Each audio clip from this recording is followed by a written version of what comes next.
Welcome to the RVA Returners Podcast, your weekly source for all things Final Fantasy TCG. Yeah, it turns out Fina's like the best new addition to that deck, like straight up. Oh, I mean, easily. I'm pretty sure when they first showed the card, I initially was like, that seems really stupid with Valor. Like, Yeah, absolutely. I think that was literally the Absolutely. first thing I said about the card, Mm-hmm. if I remember right. Oh, yeah, the same thing Rob and JFB said too. They're like, yeah, that's definitely in there. Yeah. But dude, not only that, man, I'm still staring at that slide. That's much needed. That is much needed information.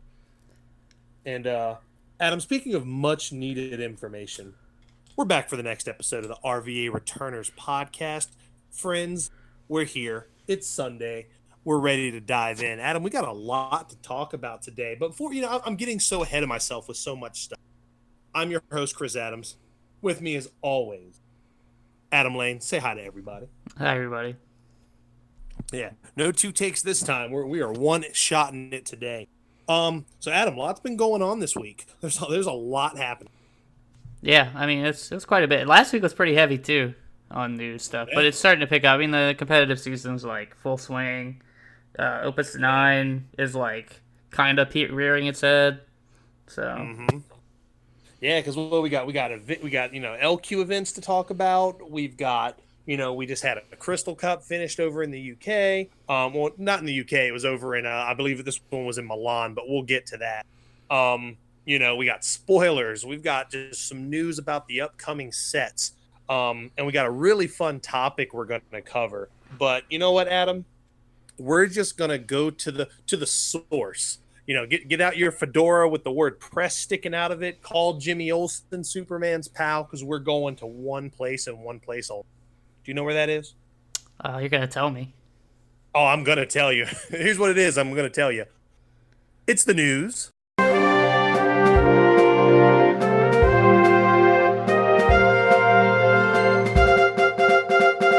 All right, so first piece of news. If you saw this week, we've expanded our ranks one more time. We have added John Schreiner to the RVA Returners. Obviously, he's been a big fan of the boys. We got to meet him back last year at the Boston Crystal Cup. Been fast friends ever since. We really brought him on board, A, because he's a fantastic player, B, a fantastic human being to associate with, and C, he's really going to ramp up our article game on the website. So, Adam, you can talk a little bit more about that, just kind of, the struggles with the website. Like, we've got it, but we haven't really been maximizing, its potential. Yeah, I mean, it's a lot of work. I've definitely neglected it a little bit. It just became, like, kind of on the back burner, because, like, between YouTube and Facebook and running that, which is primarily me, it became hard to also run the website, which is then becomes hard to like keep articles. So we've just kind of been doing the Catcar correspondent, and then Austin's been doing his Friday, fan made card stuff for a few weeks now. But we haven't really been updating any other pages, and it might also not look the best. I think John's gonna come in and help with that for sure. But for first and foremost, for sure, he's also gonna be a player. I'm sure he's gonna start writing some articles. I know that's a big thing that he likes to do. And, I mean, he's probably 50 times better writer than I am, so. Oh, dude, absolutely. He definitely has a knack for it. If you've seen his articles over on EXP Plus, I know I've said it before. I have a tendency to write how I speak, which is fine if you're talking to somebody, but if you're trying to read it, forget about it. It's just not good reading. So I think he's a great addition. He brings a different perspective, because obviously, he's a lifelong TCG player, so he has the mindset for this style of game, and some of his card evaluation differs from ours, but it's always from a great angle, and it gives us just a new set of eyes to look at things with. So we're excited to have him on board for sure. Yeah, most definitely. Yeah. So next piece of news we've got. Last week there was another Masters tournament. I think it finished after we had recorded last week, so we don't have the results.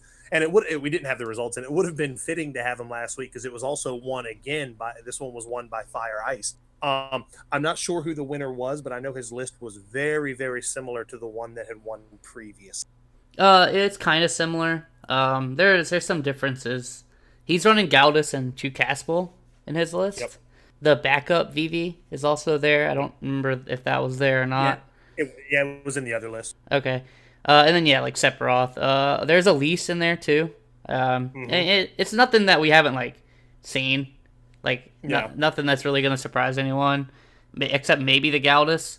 Galdus and Chukaspel might be the biggest difference. I'm surprised there's no Phoenix in this one, because he's running Galdus and some other stuff. But he's running the bigger Celis, too. And then the Opus 7 Red Mage, the one that makes you discard if you pay ice. So. Yep, I saw that. So, yeah, I mean, he wanted, I don't know how many people were at this tournament, but, Fire Ice is still in a really, really good spot. And it's, there's just shows that just the way this game is, you can have, play the similar core, but sometimes your tech choices will make all the difference in the world. Yeah, it was 8 rounds of Swiss, so I'm assuming it was probably up there as far as numbers go, like maybe like 60 or something. Yeah, absolutely. Yeah, and I know the top 8 kind of had your usual suspects as well. I believe there was some earth, wind. I believe there was some mono water in there. Wind water, I think, was also wind water. Yeah. Yep, and I believe there was a mono wind list in there as well. It might have been mono wind and not wind water. I'm not 100%. But more of the same archetypes you're seeing right now, and and that'll kind of play into what we're going to talk about later. So congratulations to him again. I'm not sure if it was who won, but we've posted the link to those results on our Facebook page. So go ahead and take a look if you want to see those lists and kind of just check out what's happening over in Japan. Next big crop of news, man. We have got LQs for days.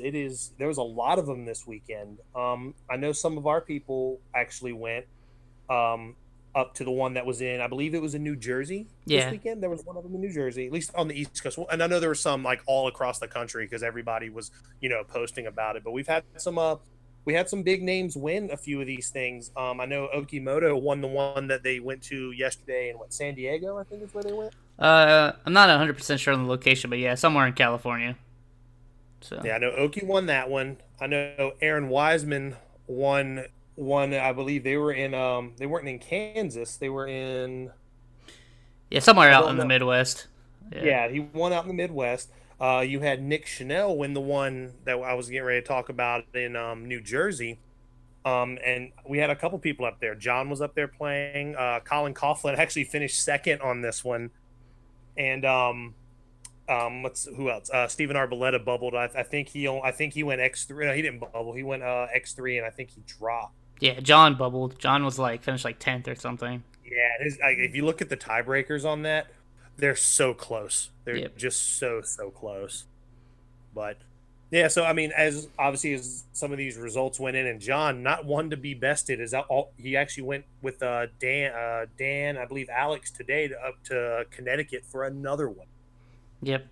So they are on that grind. So yeah, I mean, LQs are in full effect. The Nats U.S. Nationals picture is really starting to shape up here. Adam, which ones do we have coming up? I believe we have one down at Game Theory. Is that this weekend coming up or next weekend? Yeah, next weekend's Memorial Day weekend, so it should be next weekend. Yeah, next Sunday. Okay, gotcha, perfect. Yeah, and then I believe it's pretty sure the Game Theory one is on Sunday, and the one at Jersey's I believe is the following Saturday. Yes. Yeah.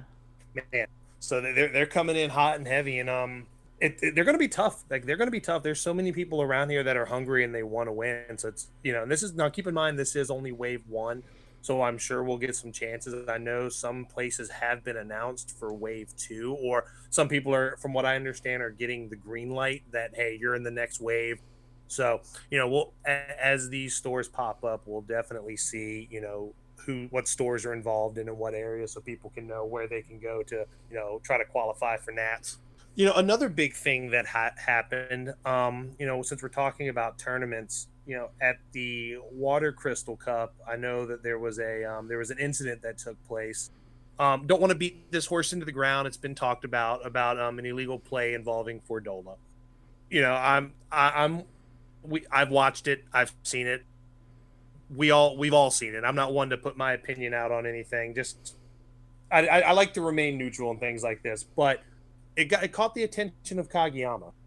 Now, Adam, talk about that for a second. We do highly recommend everybody read.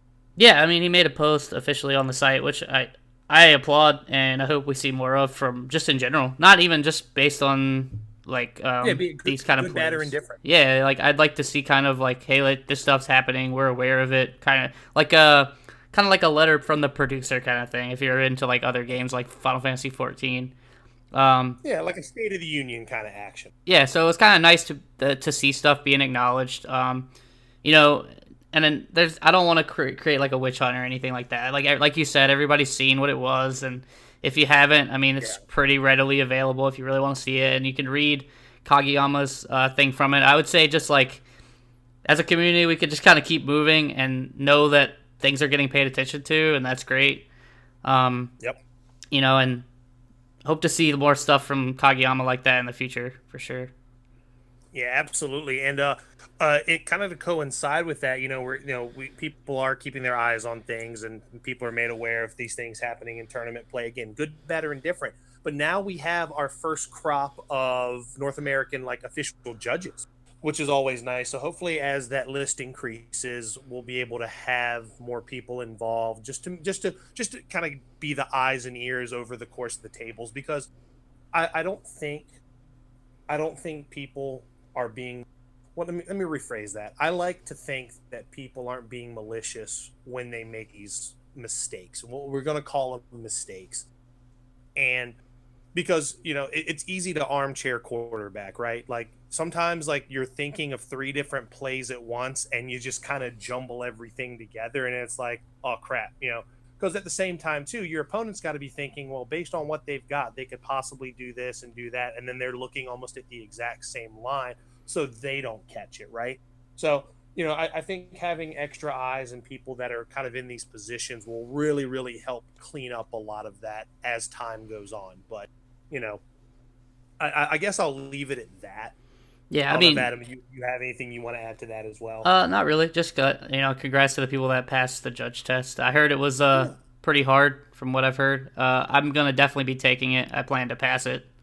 Yep. Hopefully, either if I still manage to make to Kansas City there or Richmond. So Yeah. one of the two. No, absolutely, absolutely. But that's good. That'll be really good because I think we need more of that. It's good. It's good to have them kind of spread out like in each region too. Like I'm not gonna take it. I've seen some of the questions, or at least at some point they were on the test, but you know that's not me. That's all you, Adam. You be our local judge. We're gonna give you the Judge Dredd shoulder pads and everything. And I kind of already am, to be honest. exactly.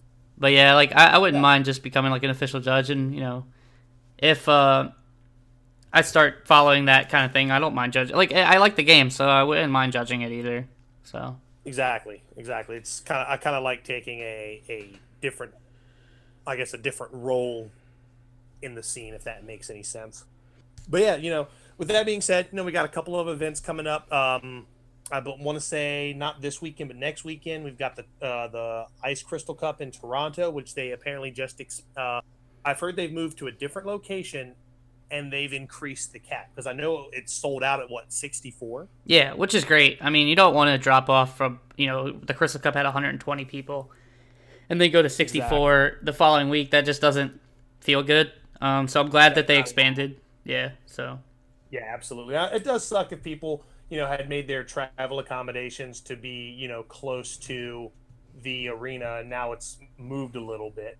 But at the same time, too, it does give more people the opportunity to play, which is kind of nice. So, good luck to everybody going to Toronto, and we'll see how that goes. And then, like you said, I know you kind of briefly touched on it, Kansas City's at the end of June. So these events are coming, man, and we've got LQ sprinkled all in between.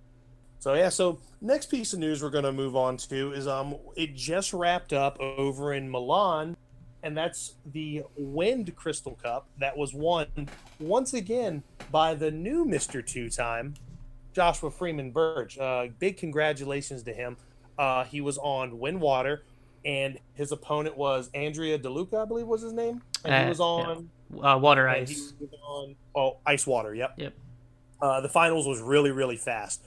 But I know with Joshua Freeman Birch already being qualified for Worlds, I believe that spot passes down to Andrea DeLuca. So I believe he is on the Worlds team as well, if I'm thinking about that correctly. Yeah, yeah, it should pass down to him for sure. Gotcha. But no, overall, it was a good tournament. I enjoyed the stream.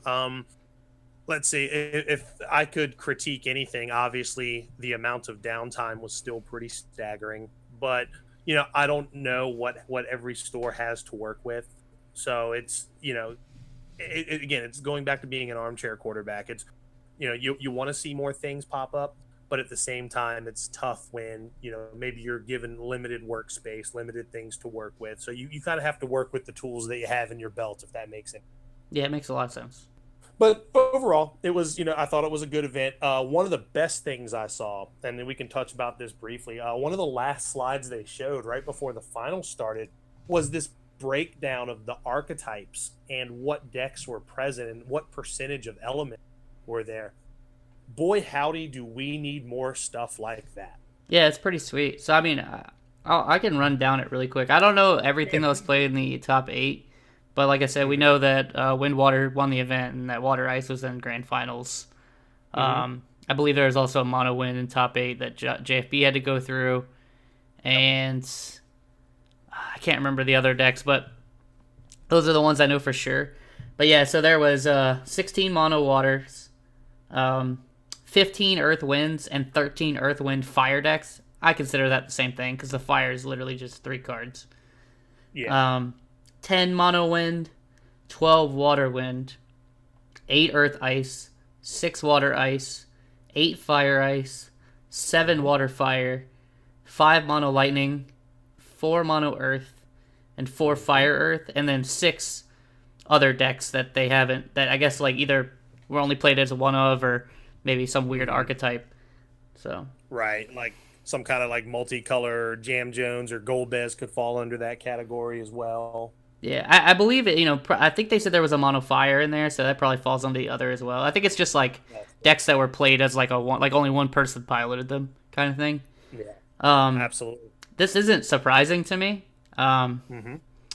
Like all these archetypes are things that I think you should probably be ready for if you're going to a big event. So. Yep. I mean, yeah, like none of these archetypes really stand out to me, and are like, whoa, that's a crazy archetype, Yeah, everything is pretty much as advertised, and when you start looking at a lot of these deck lists, I can imagine maybe outside of 1 or 2 cards, you're probably going to see a lot of the lists being exactly the same. And when I say 1 or 2 cards, I'm not talking about maybe a tech choice here or there, but I'm talking about like 3 copies of Cloud of Darkness versus 2, or 3 copies of Veritas versus 2, or I'm running 3 Cecils, or I'm running 2 Cecils and an Asmo, like something like that. Like you're not really seeing much deviation from like the core lists, if that makes sense. Yeah, I do think cool thing about Final Fantasy is like you do see people that prefer certain cards or certain numbers on certain cards, and that can change the deck slightly. I mean, the archetype still functions the same, right? Like, if you're playing mono water, whether you have 3 Veritas or 2 Veritas, you probably have the same game plan. It's just whether or not you prefer that 3rd copy or you think that 3rd copy is needed. It was kind of like, back when Fasolia was a big deal. Some people ran 2, some people ran 3. And yeah, you get into that. And then kind of like when that devolves, I'd say you probably end up with like about a 10-card difference in most lists. Somewhere around there. Maybe 10's like the high end. No, for sure. But overall, just from what I saw, I watched most of day 1. I watched, it started pretty early for us. Like I want to say the stream started around like 2:33 a.m. our time. So I woke up in time to see the second, or like catch the tail end of the second round of the draft rounds, which I think it's still really good. You're definitely still seeing the better drafters come out on top again. Like I'm looking at some of the pools that people had, and when you're seeing them play these cards, you're like, wow, either they opened that and had a really good pack, or somebody passed that to them. And I do legitimately think, and this is a hot take, maybe it's not a hot take, maybe it is. I still think there are a lot of people in this game that just don't know how to draft well enough to get through that set of rounds. Like you could be an amazing constructed player and know how the cards work, but it could be just the little things in draft or playing cards that otherwise, you haven't touched, you haven't practiced, you're not familiar with, that they're keeping you from, because going one, you could have been undefeated and constructed day one, but if you go 1-3 in draft, you're done. Yeah, I know Sasha, I believe he got top 8. I think he went 1-3. He actually did make top 8, but he was undefeated day one. And then went 1-3 and ended up being like the 7. Yeah. So like it's hard. Like it's a very different skill set and a very different mindset. Thankfully a player like Sasha, who is I believe he was on the Worlds team last year. I think he did qualify last year. I think he did. So he's a Worlds quality player, so he definitely understands how these cards work. But like again, it's a different skill set. I'm not saying that he's not as good of a drafter as he is a constructed player, because clearly he's good enough to get on top. But you clearly see that a lot of that was due to his constructed record. Like if he'd have lost one game, there's a good chance he could have been out on that 1-3 draft. Yep. So, it's going to be interesting to see. I urge everybody, especially now, Toronto is the last North American Crystal Cup to not have draft. So if you're not doing it now, practice up. Because Richmond and Kansas City are both Opus 8 draft. So I just buy a box with, have your play group go in on a box, draft them, do what you have to do. But I highly recommend it. If you don't do it a lot, you should probably start doing it now. But overall, great event. It was really nice to see. Again, big shout outs and congratulations to JFB. It seems like Fina was definitely the MVP of his deck choice today or this weekend. Yeah, I'd probably still Fina's pretty gross too, but I'd probably still give it to Valifor. Valifor is what makes that deck function. Like, I would not function, but like it's the reason people run the deck. Mm-hmm. Yeah. Yeah, when you're set up, and which you always will be with that deck. Valifor nets you what, 3 CP at least. Yeah, it's gonna net you at least 3. So really good deck, really dumb cards. Can't wait to see what's next in the next event. Just kind of see how the meta is going to shape up around these last few events. But the last piece of news, and we're going to kind of use this one to segue into our main topic. When I want to say the other day we had some spoilers, and we'll lead with those for Opus 9. So before we, get too deep into that, Adam, let's go over these spoilers that they showed. It was 3 of them. Yeah, so there was a stream that Kagayama did, and he showed a few Opus 9 spoilers. So the first one I have is actually probably like the most interesting to me, and that's Quistis. She's a 4 CP ice forward, 7k, category 8, EX burst. When she enters it was actually 4 of them then. I'm sorry. Yeah, when she enters the field, reveal the top 5 cards of your deck, add a category 8 forward among them, put them in your hand. The job seed candidate forwards you control gain 1,000 power. And then she has an S, and I think her S is what's the most interesting thing, and I feel like if you're able to set this up, it could be really gross. So it's a level ? Death. It's an S, Ice, and tap, or S, Ice, Dole. Reveal the top card of your deck. Break all forwards your opponent controls with the same cost as the revealed card. Add the revealed card to your hand. That's pretty gross. So, just... A card like Yule immediately comes. Yeah, Yule. So I think you want to set this up even more than Yule, because Yule, you can look and you can, then break, but you have to kind of hope that whatever's on the top is the cost that you need. But with things like Ephemeral Summoner, or, stuff like that, you can literally just be like, oh, okay, I'll put this 4-cost summon on top. Oh, okay, I'll put this 3-cost summon on top. And then not only are you going to get to break everything of that cost, you get to also draw the card. So, yeah. I think if, like, combos like this become popular, or, good, like, consistently good, I think you could do a lot with this. I'm kind of interested to play with it. I don't know if it's going to be consistent enough, but I feel like there's a ton of upside. So. Yeah, no, absolutely. Yeah, and it's a decent enough card, right? Obviously, if you're looking to get the most value out of the category 8 stuff, maybe you're playing it in like Ice Fire or something. But I think that S really opens up a lot of ways to use her. I agree with that 100. Yeah, and the category, or Final Fantasy VIII is going to be, I think, a main title for this set. So we should get quite a few things. So I'm interested to see like what else we get. Yeah. So. Yeah, absolutely. So the next one, Adam, what's next on your list? So the next one I got is Heretical Knight Garland. So we have a version of this card that costs 7, but this one costs 5. It's from Mobius. He's a job knight, Mm-hmm. 8K. If a forward your opponent controls is put from the field to the break zone, the cost required to play Heretical Knight Garland is reduced by 3, so he becomes a 2 CP. And then his ability is for 2 earth and 4 colorless until end of turn whenever he attacks.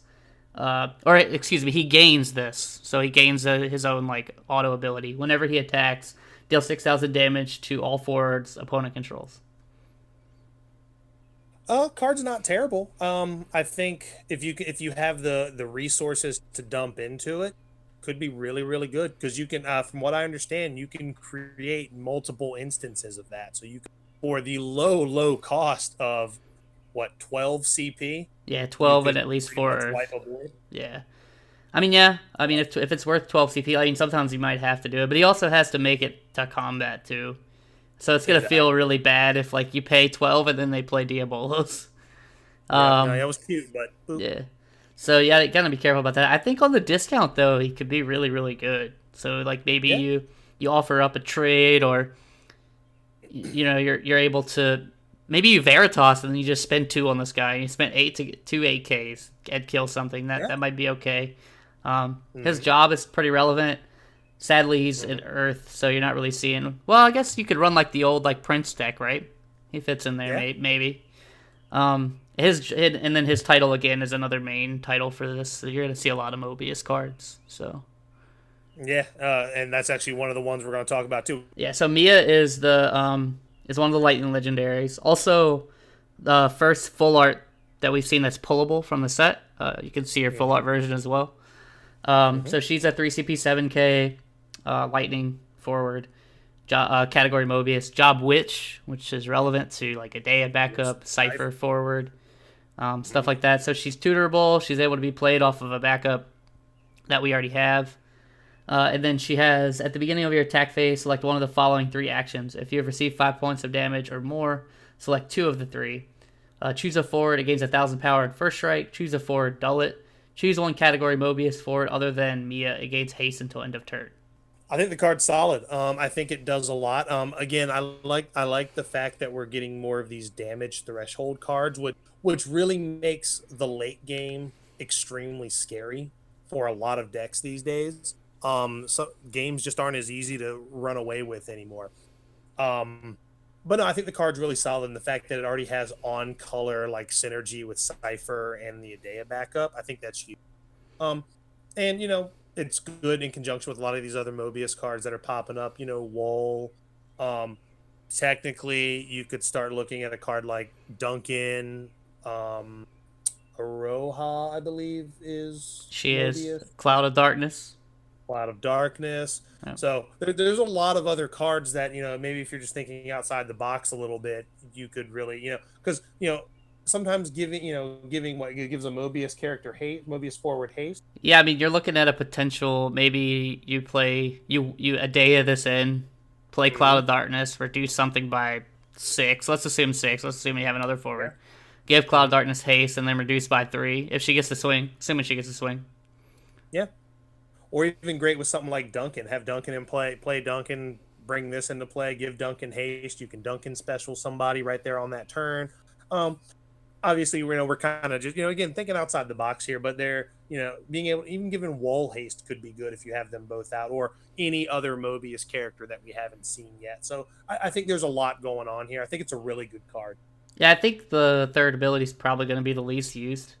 Kind of like For Wool's sure. like 3K to a Dole. Exactly. Like it has uses, but I don't think you necessarily need to build to it. And if it comes up, great. I think the other 2 modes are probably going to be used more often than anything. Like giving Alua plus 1,000 in first strike seems really good. Dulling something to get something out of the way seems good too. She only does get to choose 1 unless you're at 5. I'm kind of medium on her. I'm not sure. She's definitely solid. I'm not sure if some new archetype's going to come out that makes her really good. Like maybe you're playing Cypher and Cloud of Darkness in those cards. Or if you're just going to try to figure out a way to slot her into Mono Lightning. I don't know. Right. Well, maybe she's a card. Maybe she's not great right now, but she's definitely one that, as future sets come out and more Mobius cards get printed, she's one of those ones you're gonna always go back to as you're flipping through. You know what I mean? Yeah, I mean, if we look at Wool as like a case, like Wool doesn't see as much play anymore. He still sees play, like he's still good. It's just not what he was. He's like maybe a one of now in most Earth decks, if that. Yeah, no, for sure. But we'll see. There's still a lot left to go on the set. Now, I know one thing you mentioned is that she's full art pullable. Yep. Does this mean that we're going to have, because I've heard there's more than one. Yeah, there's quite 12. 12. Now, do you think this is all the legendaries having a full art version? I don't know how they're going to distribute it. And then they've also confirmed that they have foil versions too. So they're going to be kind of rare. Yeah. Because there are 12 legendaries in a set. Well, no, you have more. You have 14, right? Light and dark. No, there should be one light, one dark. Yep, and then two of each to the element. Yeah, and you have 6, right?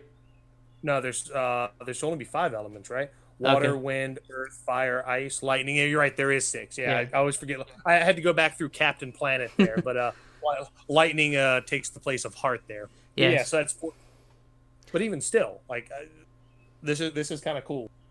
Yeah, it's pretty sweet, and it's just the thing I like about it is it's purely cosmetic. So like, again, it's like a promo, right? Like you don't need it, but it'll sell. People are gonna want them, especially if the cards are good.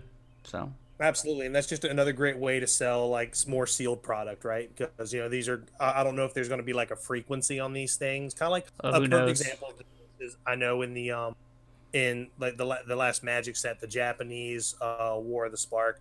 They had alternate art versions of a lot of the Planeswalkers that came at a different frequency. So maybe this will be a reason to buy more sealed product because they're less frequent in your boxes. Yeah, I'm interested to see the rarity on them. Once I crack boxes, I'll probably start looking to see how many you get per box. If it's even one per box, who knows? But again, because it's cosmetic, like I don't care. Like do I want them? Sure, I'll take them if I pull them. But like, I don't need them to play. So yeah, I'm glad we're not getting into like secret rare territory or anything like that. Like it's a card that already exists like the box toppers, right? Yep. It's a card that already exists in the set. So if you don't get one, you're like, I've still got the card in it. Go ahead and show the last one. I believe it's a fire backup. Yeah, it's a Philosopher. It's a Final Fantasy Tactics Advance 2 CP standard unit fire backup. When it enters the field, you may pay 1 fire. When you do so, choose 1 forward, deal with 5,000 damage. I don't know. I just don't know. I don't know. I mean, again, I think it's possibly a good limited card, but again, I don't know where you're going to be putting this. I think it's just another extremely meh fire backup. I think it's a very average limited card because you have to spend like the extra one. That means you have to be already in fire and you have to already pay this down. But like it's a backup that's a standard unit, so you can still play it in limited and be fine because it's still going to tap for CP. In standard, I think it's not a struggle to find any plays. Like I don't know if I would run this over VV. The only positive that it has over VV is that it's a standard unit, but you lose the burst and you have to pay an extra fire for it. So yeah, I'm not a fan. Yeah. So I mean, but the job could be relevant. Maybe for like a title deck that could be popping up at some point. I'd like to see more Tactics. This is Tactics Advance 1 or 2? 2. Well, I mean, again, that's a title deck that could be in the making at some point. So we'll see. Yeah, maybe, but even in title, this seems really underwhelming. There's got to be there's a lot of chaff typically when it comes to a lot of these just kind of random backups that don't really do much. But again, we'll see. It's super early. There's a lot more spoilers to come. I mean, Opus 9, we're looking at mid-July is when that set comes out. Yeah, I think it's actually like late July. It's somewhere in there. Yeah, I think mid-July might be like the pre-release. Yeah, because for some reason in my head, I'm thinking the pre-release is like a week or two after the Crystal Cup. Right. And then this week after that is usually when the set drops.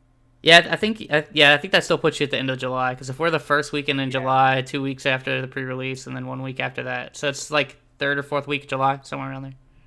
Yeah, the math checks out. But that was one half of the stream that he did. The second half of it talks about some upcoming things with Opus 9 and Opus 10. We're going to skip the Opus 9 part, but I know one of the things he mentioned was the possibility of a new keyword that didn't exist in chapters and dual element cards. Yep. Adam, what do you think of that? The keyword's intriguing. I'm kind of curious to see what it is. I'm not really sure. I mean, I guess you got some stuff from Magic that maybe you can look at, but looking at chapters probably isn't going to do you much good considering they've already said that it's not going to come from there. Absolutely. I can't really think of a keyword in Magic that I really, really want to see in Final Fantasy. But there's a lot to choose from. Yeah. I know for me, and I talked about it on the Catcar correspondence, I'd love to see something like Jumpstart or Rebound. Just being able to get like a second cast out of something. Obviously, you'd have to, with the way this game plays, you'd have to be extremely careful of what text you put on that card. Yeah. But being able to have something that you could, cast multiple times at the cost of removing it from the game on the second go around, I think that could open up some really neat ideas and some ways to play it. Like especially when you're looking at cards like Seymour and Una, you cast stuff off the top of your deck. Yeah, and I'm not saying that this is necessarily a bad thing, but Ice's identity kind of now is like kind of all in on discard. I mean, it does sure like dulling and freezing is annoying too when they do that a lot, but I think like the really good Ice decks are really heavy in on I'm gonna run you out of resources kind of thing, and if you put Jumpstart in, you got to be careful. That's all. I guess that's all I'm saying. Like, because Jumpstart will be really good against that. Because you don't really care if you discard it, especially if it's a Jumpstart card that like draws you a card or something like that. Because that could get you like right back into the game where they kind of had you where they wanted you. I mean, people don't like Sephiroth, so that might be a good thing in the long run. I'm not sure. And discarding is probably the most like feels bad mechanic, no doubt. I would just be worried about putting that keyword in and invalidating something that an element that's not winning everything has, and there's like a big deal for them. Oh no, for sure, and even that's why I said you got to be careful. And even something like there was a keyword a while back called landfall. Every time you played a land for the turn, this kind of blanket ability took place. Maybe something like that when you play a backup, give your forwards whatever or draw a card, something. You know what I mean? Like something like that. I think there is a lot they can do with it because and who knows, they could make up their own keyword and do something really nutty with it. For sure, yeah. Yeah, I'm interested. Like I have no idea what they're gonna do, so I'm interested to see like what it is. Oh yeah, I'm in. I'm definitely in 100%. Yeah. But then the other thing, this is the big one, right? They talked about potential banning. Adam, talk to me. How do you feel about this? I think most people jump and they're gonna say like nothing's broken right now, and I think that's true. I think we're in a really good place right now. I think if you like look at just what I read off, right, like all the decks there, and I'm pretty sure in top 8 there wasn't a lot of repeat stuff, and that's been kind of the case across all the places that like Japan, EU, NA that play the game. And so by that respect, yes, the game is healthy. But if we're in a place where rotation's never going to happen, and that's kind of what's been stated, then in order to like kind of make the game feel fresh and kind of shake the meta up, you have to ban things. Otherwise, you're going to just give people no reason to just not play them. So yeah, no, I absolutely agree with that, and I'm glad you said it that way because when people hear the word ban, they immediately go to like a negative place, like, oh, why are they going to take away these cards? Why are they doing this? But you hit the nail right on the head. It is about keeping the game from getting stale, especially like you said. They've mentioned that they don't plan on a rotation, so removing a card here and a card there might just be the answer that some people are looking for.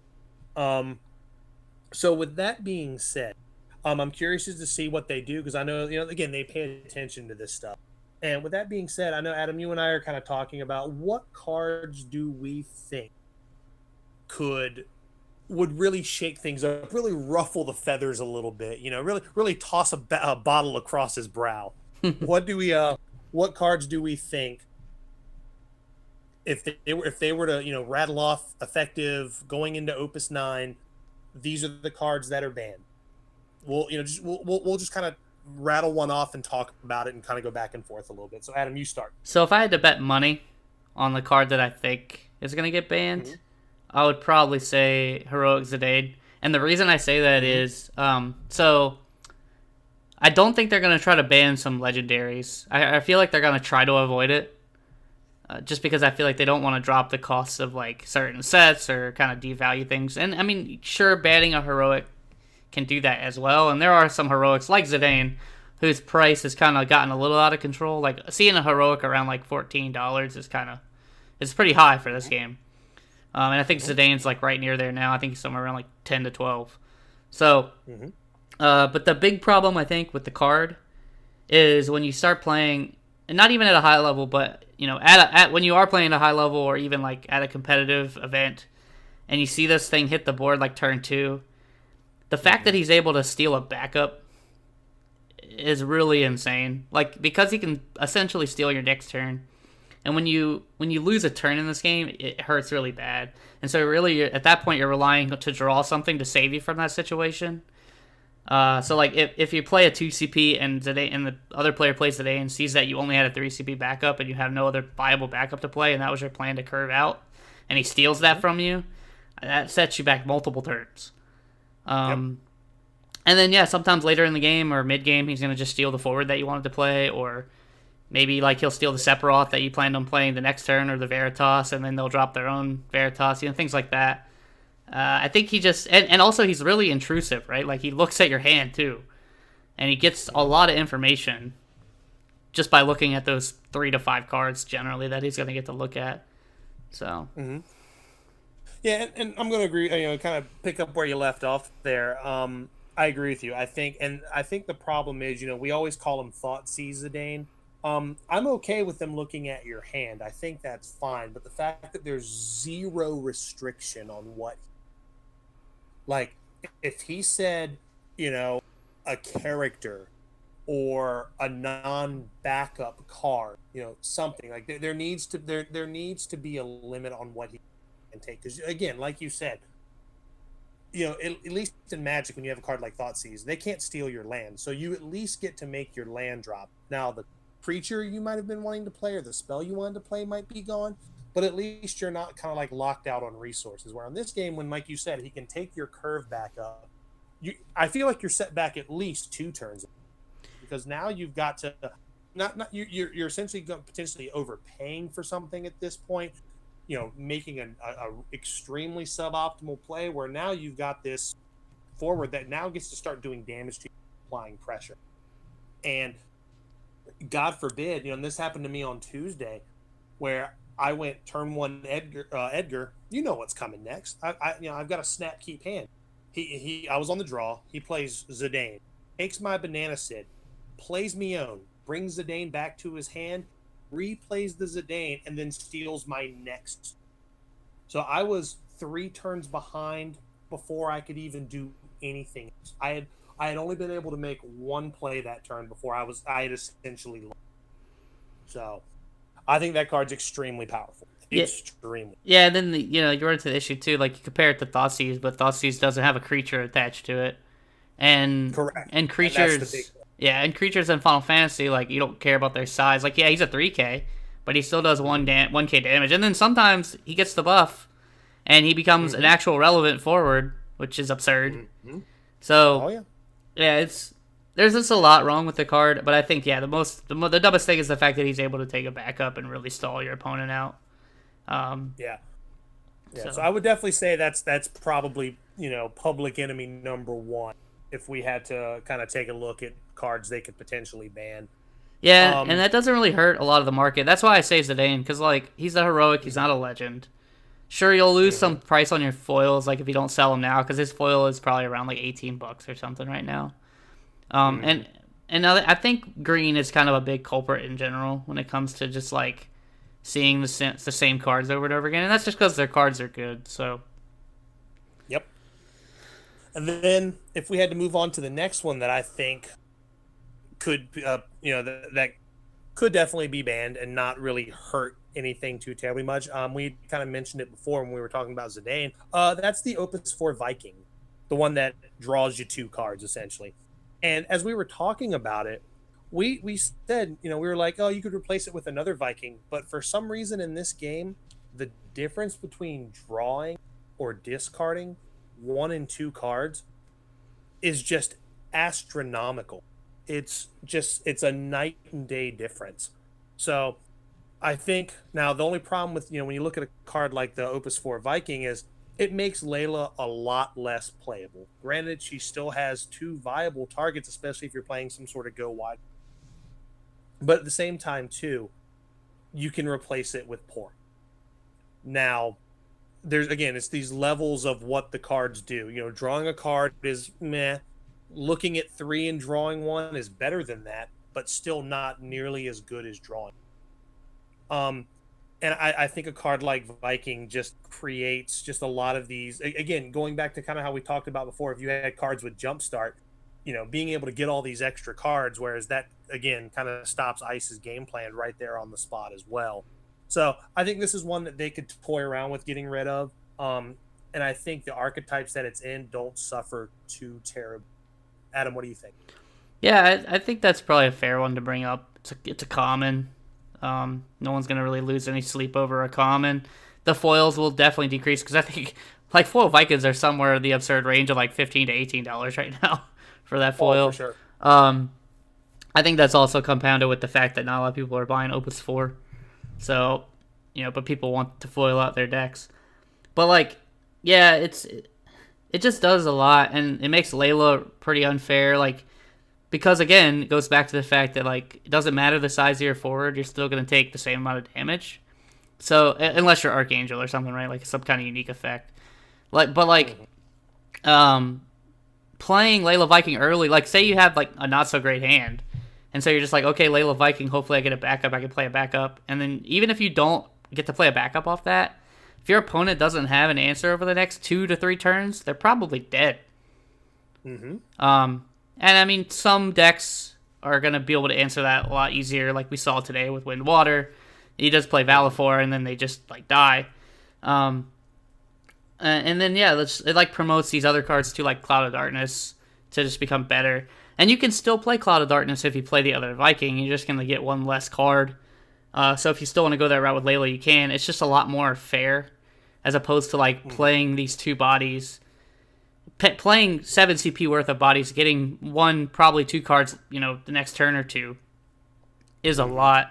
And so I think forcing people to play the Opus 1 Vikings probably a bit better than what we have now. And you'll probably see, like, Layla will definitely be hurt from it, but I feel like the game, I don't know.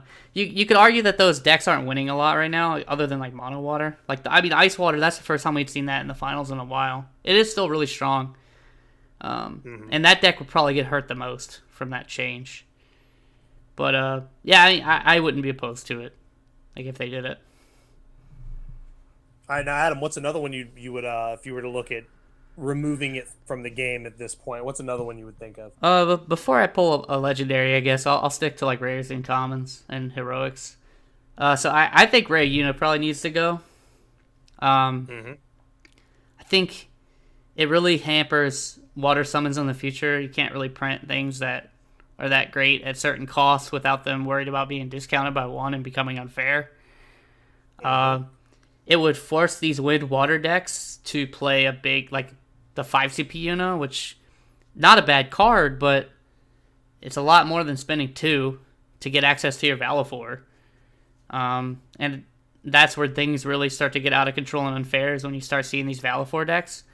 And I think YRP as an engine would still be pretty solid if you were required to play the 5 CP, and then you'd probably see Chaos Walkers come back into the mix there, along with the Valifors and the Diaboluses. But it's really because she costs 2, I think. And you're just seeing these decks, they run like 10 water cards to be able to play her.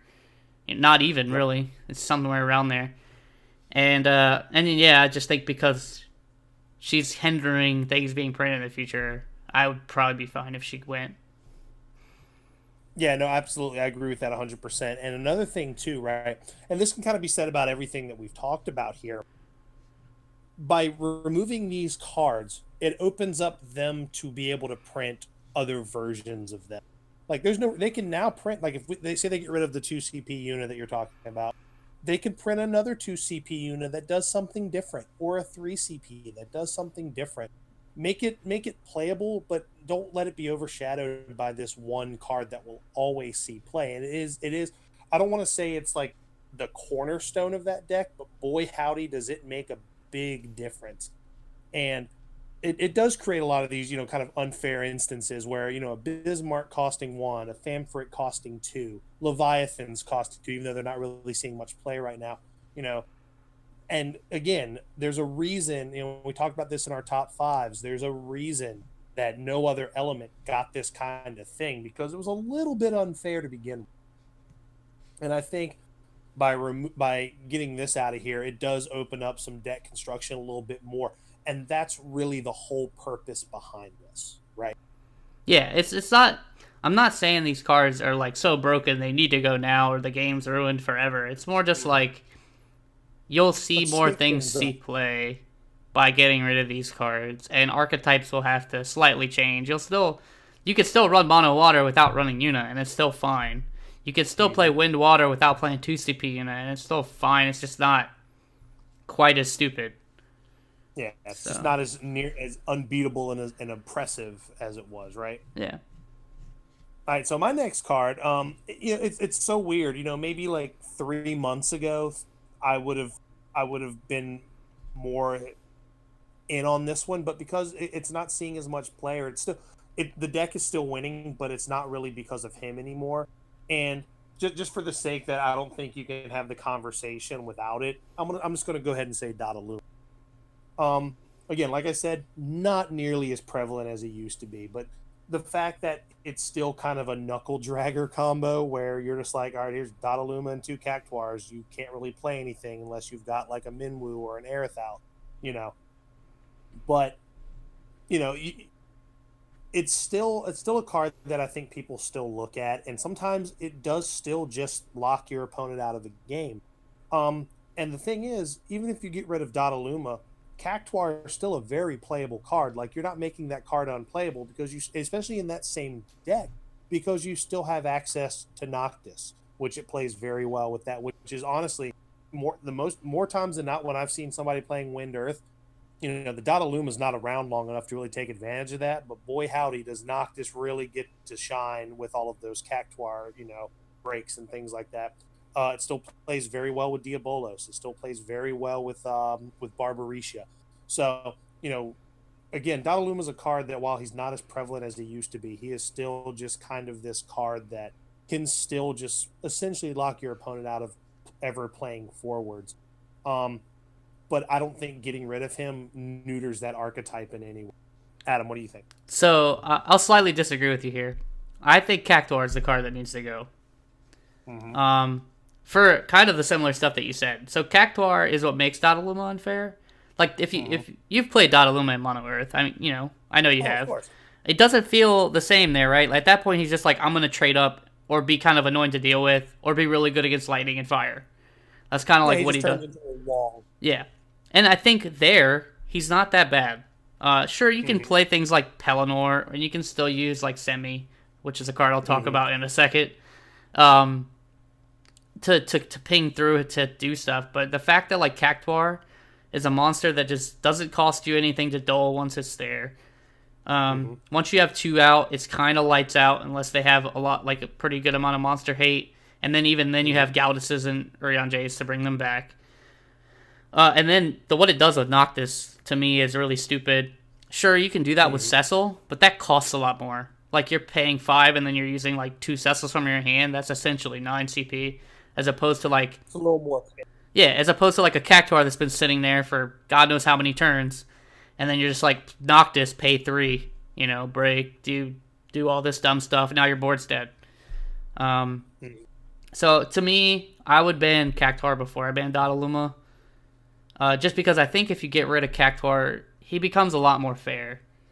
And he still can do he can still do cool stuff. But at that point, he's just really good against certain elements, and then I think it forces that deck to evolve more than if you just ban Dada Luma. No, and that's an absolute fair assessment because I do think Catcar is one that could also go on that list as well for sure. Yeah. Because again, that's kind of what we're looking at here. We're looking for decks to kind of evolve a little bit. We're looking for enough of a shakeup that's just gonna, without like completely like neutering the archetype, and still just allow you to just create just different instances. Another card that I think, I mean, it's like I want to say it, but I don't want to say it because I think it's a card that is extremely powerful. And I think what's unfortunate is this one might end up hindering more archetypes than it's intended. And I'm talking about Yuri. I think that like that's a hard one, right? Like now, and when the reason I bring up Yuri is that if you start taking out some of these other powerful cards, does that just give other cards more of a green light to just kind of take over? And that's really where you have to toe the line, right? Yeah, it's tough. I mean, because no matter what you do, other things are going to crop up, and those things might be just as good as the things that you just got rid of. And I think that's kind of a risk you have to take at some point in order to shake the game up. Because otherwise, like, why would they even travel down those roads, right? Exactly. I don't know if I'm ready to ban Yuri yet. Yuri's obviously unfair, and he's probably just as unfair as some of the cards that we're stating now. But I don't know if he's been around the block long enough, I guess, is what I'm saying. And I think for me, I don't think any of the cards that I'm going to talk about, let me make sure I'm not wrong before I say this, are past Opus 5. Yeah. Okay. So, like, Opus 5 is probably my cutoff for things that are going to get banned. And I think that just forces you to play newer stuff. Because, like, I mean, obviously, there are going to be cards that we're just not going to be able to make relevant. Like, I don't see a world where we're going to be playing Opus 1 Jacked. You know? No, so, never. But, the newer stuff, I think it'll be easier to make, room for them. And I think you do that by banning the older, more powerful cards. I don't know. That's just kind of the way that I see it. And so while I agree that Yuri is dumb, really stupid, like can do really stupid things, and honestly, I kind of like what he does to mono decks. Like other than Wind, obviously he's really unfair there. But like when you play him in mono fire and other decks, he actually feels really good. He feels like he's doing something there that he shouldn't be able to do, which is what he feels like in other decks as well. It's just kind of like heightened by Wind because of what else they can do. Exactly. Yeah, so. For him, it's too early. That's just my opinion. I'm not saying he's not stupidly cheap, but yeah, like that's a card that I wouldn't, if they decided to do it, I don't think I'd be upset. But at the same time, I agree with you. It might be a little. That's why I was very unsure about that one. But I could see it because of what it does. But at the same time, too. You start taking away like a lot of the text on Chelinka's card at that point. You start taking away a lot of text on other cards. Yeah. Now, if they were to not ban him and maybe restrict his number, I could see that. Yeah, and maybe that's something they do. Yeah, maybe that. I don't know if he really strictly talked about that, but maybe that's an option for some things too, because some things would be a lot better in a restricted sense, right? Yep. So. No, I agree with that 100%. So Adam, what's your next one? So I kind of alluded to this earlier. So my next one's Semi Lafina. I know it sounds like maybe we're hammering Earth Wind too hard, but it's a deck that's been around for almost 4 sets at this point, and they just add like 1 or 2 cards every set, and they just like go about their business.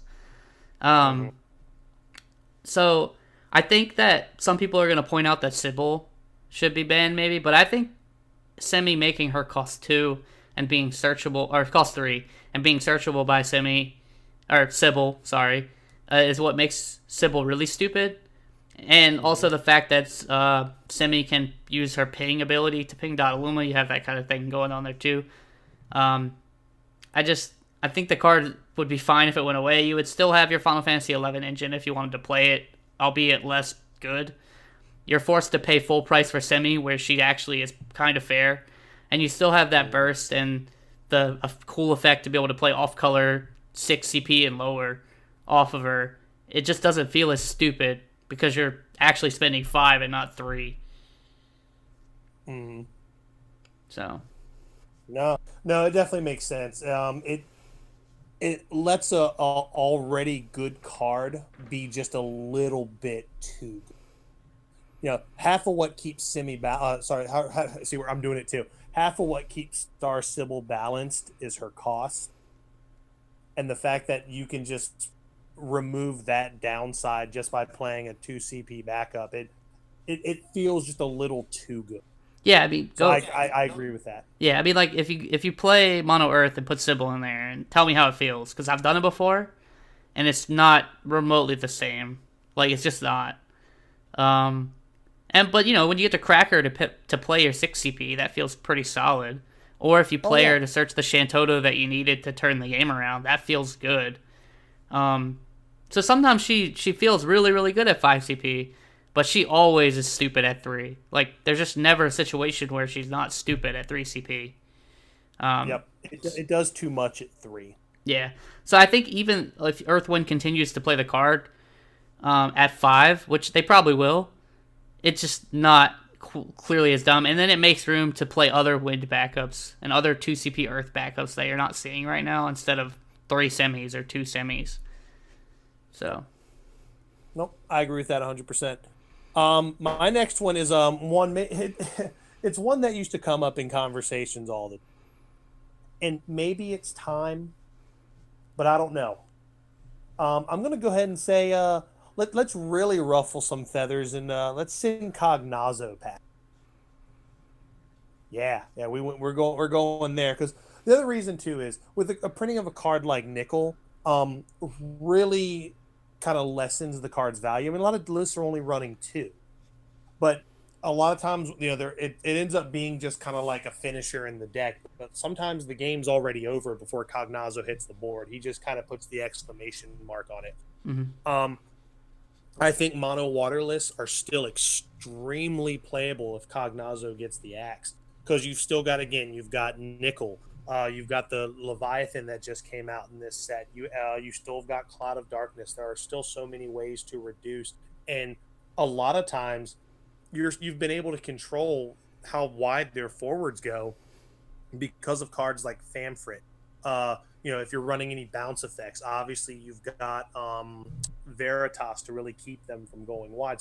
So what Cognazo was doing initially, just by just kind of punishing that go wide strategy that you just couldn't before, Water already is keeping that from happening, and Cognazo is just there to finish off those last couple forwards, where Nickel can now just kind of do that by himself. So, Adam, what do you think about Cognazo? yeah, I hadn't really thought about it to be honest, but it's a good point. I think for me, again, I don't think he's like broken or anything, and I don't think any of these cards have to be banned. But I think Cognazo's had his time, and Yeah. I wouldn't be mad if that was a card they decided to send packing. Yeah, and Um, that's kind of how I'm looking at it too, right? Like he's had his time to shine. And you have, especially with the printing of a card like Nickel, you've kind of created that same thing.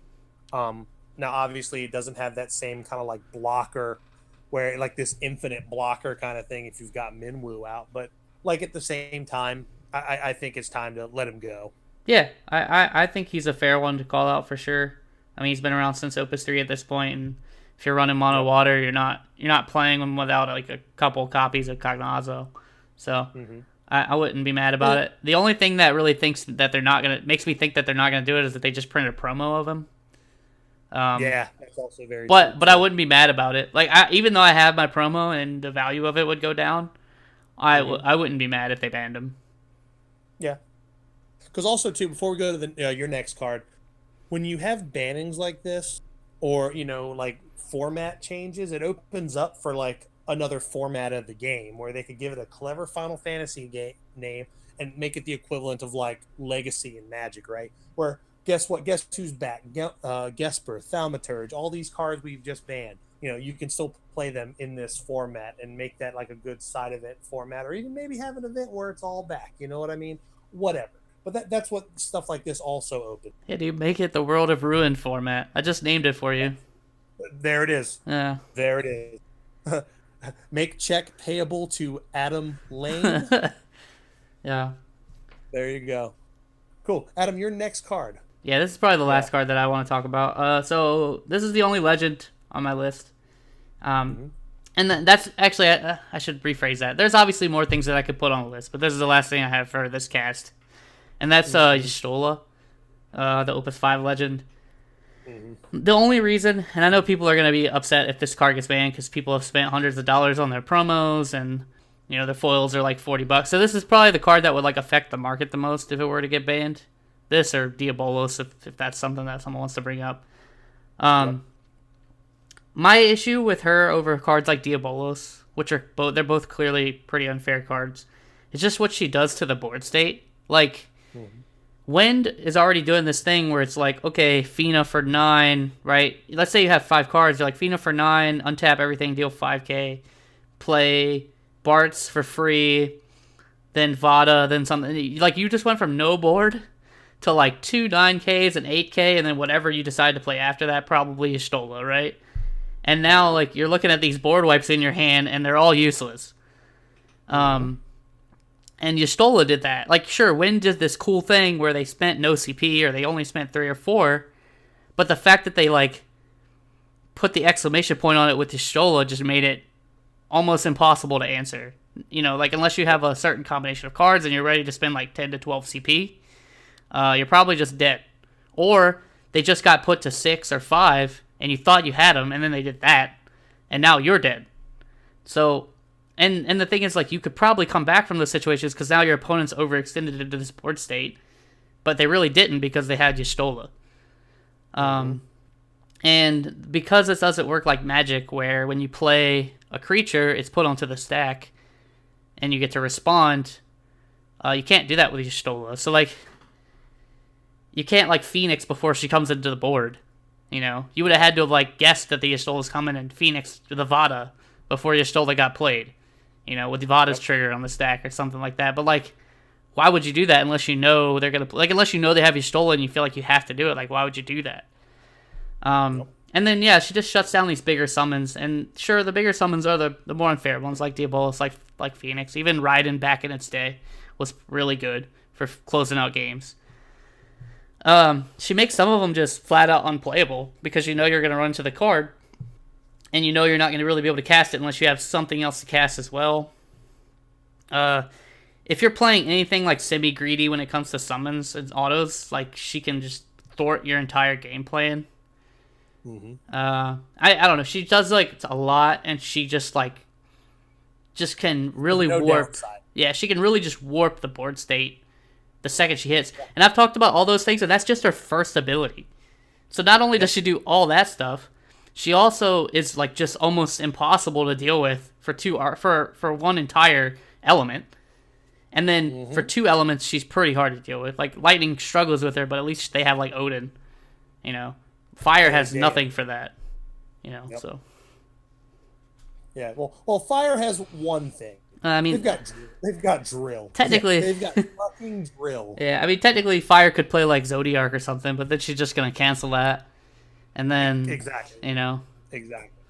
Yeah, no, actually, Y'shtola was the last one I was going to talk about too, and going back to kind of what I alluded to before, I think Y'shtola is a prime candidate for, like, restricting numbers.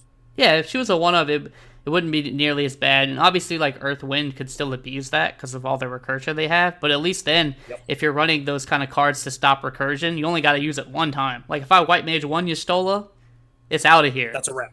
You know? Yep. So. Yeah, no, I agree with that. And you know, you hit the nail on the head on all those points. It does just kind of warp the way the game gets played after she hits the table. And the fact that, you know, you can have a full play set of her and just, you know, you can be a little more liberal with the things you want to cancel. And she's just so sticky. That's the thing. The fact that she does have that built-in evasion as well is just what makes her really, really tough to deal with. So, but no, yeah, but all of these are, pardon me, all of these are like good candidates to just kind of shake up the way the game is played. Because at the end of the day, if nothing changes, things can get stale. I'm not saying they will, but, like, go back and look. I urge everybody, like, look at all the last major events we've had this season, last season. It's a tale of the tape. Like, you're seeing literally the same archetypes dominating the top spots. and it's been that way for, like you said, what, 4 sets now, Adam? I would say Like, Opus maybe. 5 started the floodgates, kind of Yeah. like when people started figuring out, and then, every kind of set kind of tacked on. And some sets did add brand new archetypes, but I'd say, like, Opus 5 was when you really saw the power level increase. So.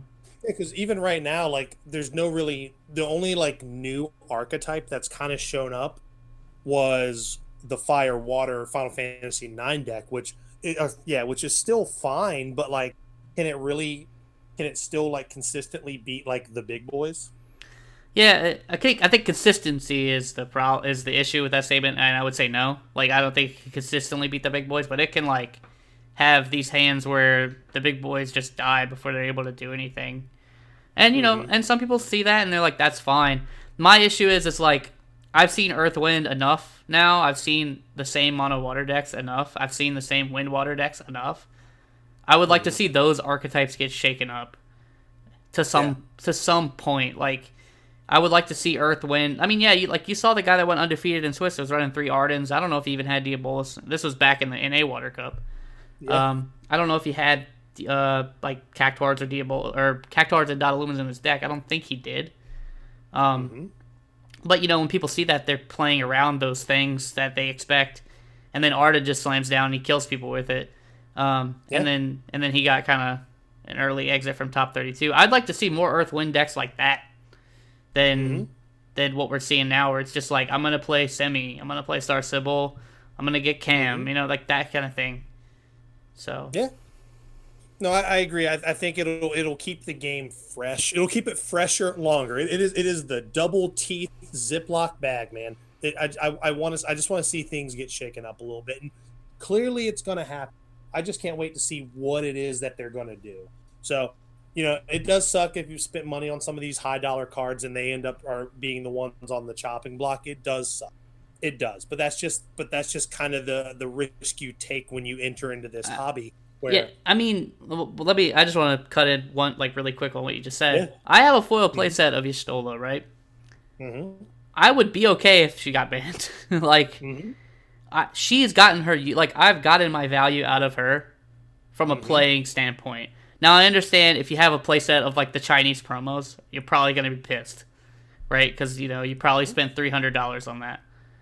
But I have, what, like, I don't know. That's probably That's probably like $100 bill. Those 3 Y'shtolas foil. Yep. And I wouldn't be mad about it. I mean, sure, they would drop. And if she got, like, maybe if she got limited value, right, like you were saying, maybe that doesn't hurt her too much. She would still see a drop, but I mean, not as drastic. I think for collectors, they'd probably be more pissed. But for the people that are like highly competitive players, I don't think they'd be as pissed about losing a little bit of value of cards that they've been playing for, at this point, a year and a half. Right. So, but also too, keep this in mind. If they start doing this with Opus 9, what's not to say in Opus 10, like a new list comes out where it's like, oh, hey, these cards are now out, these cards are back in. Like, every set that comes out every season, they create like this ban list. What if this is the beginning of something like that, where it becomes like this, almost like a rotation, right? Well, hey, guess what? It's Opus 11, Locke from Opus 4, Celis from Opus 4. All these cards are now banned. And then when Opus 11 comes, hey, guess what? These cards are back. Now these cards are gone. It could be something like that. I don't know if I want to see it that often, but yeah, I get what you mean. It could be cool to see things shaken up and then put back in. Right, and that way it kind of answers that second question of, hey, guess what? Y'shtola's not playable this season. Maybe 2 sets from now, they're like, hey, remember all those Y'shtolas you had? You better hope you held on to them because they're back. You know what I mean? So, I don't know. There's a lot to it. Maybe we're just kind of looking at it one-dimensionally, but I think really what we're both trying to say here is we think it's healthy for the game. And I think we need to see these shakeups happen.